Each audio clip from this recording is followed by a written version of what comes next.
Eisenhower's domestic policy was known as dynamic conservatism. He was a Republican moderate, and you can see both elements of conservatism and liberalism in his economic policies. In this section, we'll look at the way he was kind of conservative in his policies. In many ways, he was more conservative. He picked a number of conservative business executives for his cabinet. The liberal magazine New Republic declared it, quote, 8 millionaires and a plumber. For Secretary of Labor, Ike had picked the president of a plumbers union. Ike basically assumed that what was good for business was good for the economy, a very thing you'd expect a conservative Republican to say. Ike also worked to lower farm price supports.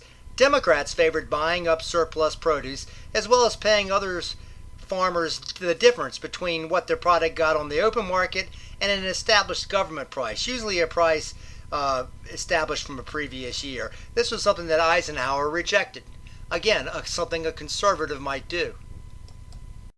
Eisenhower worked to have tax reductions for both individuals and corporations, which went into effect in January 1954, and Ike was in a real struggle to balance the budget.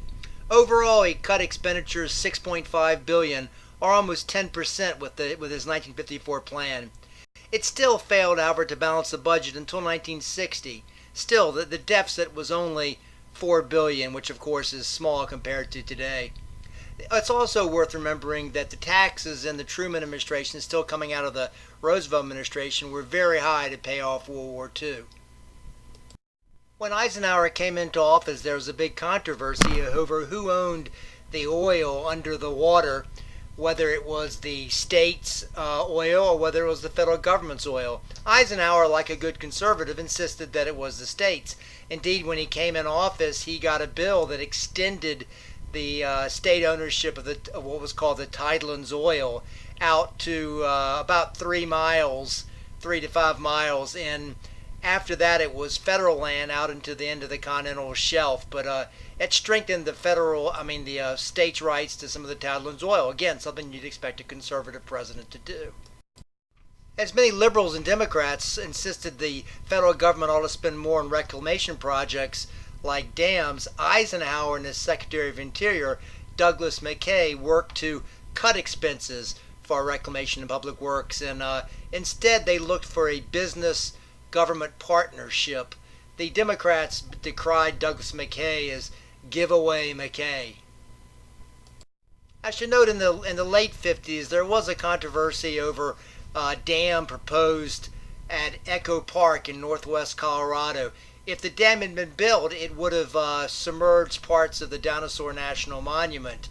McKay and the Eisenhower administration supported construction of the dam, but the Sierra Club and preservationists successfully fought it. It was an early victory for what would become known as environmentalists, and they're concerned more for environmental quality than environmental utility.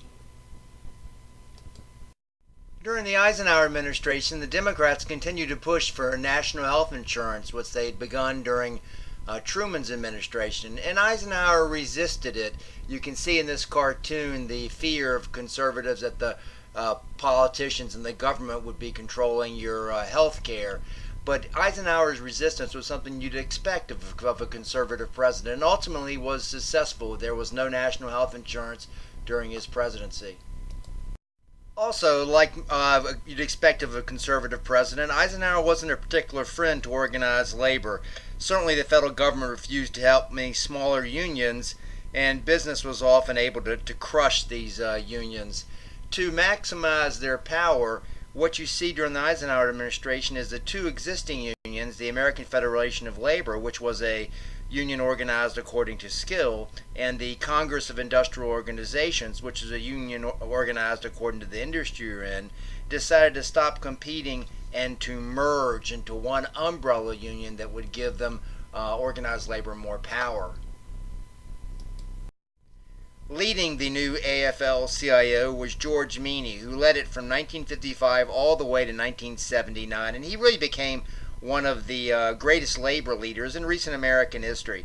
he had a reputation for integrity and wanted to combat the image of unions as corrupt. Of course, the Republicans were saying unions were corrupt, and that was something that really were played to the conservatives' advantage.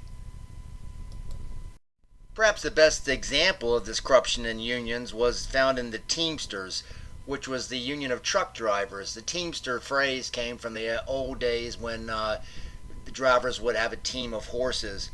But the union was charged with misuse of union funds, rigged elections, extortion, association with racketeers, and actual acts of terrorism and violence. It was a pretty rough organization. The Teamster president, David Beck, resigned under indictment, and his assistant, Jimmy Hoffa, took over. Jimmy Hoffa wasn't much better, and indeed, the AFL-CIO actually kicked out the Teamsters. Hoffa said he welcomed the split.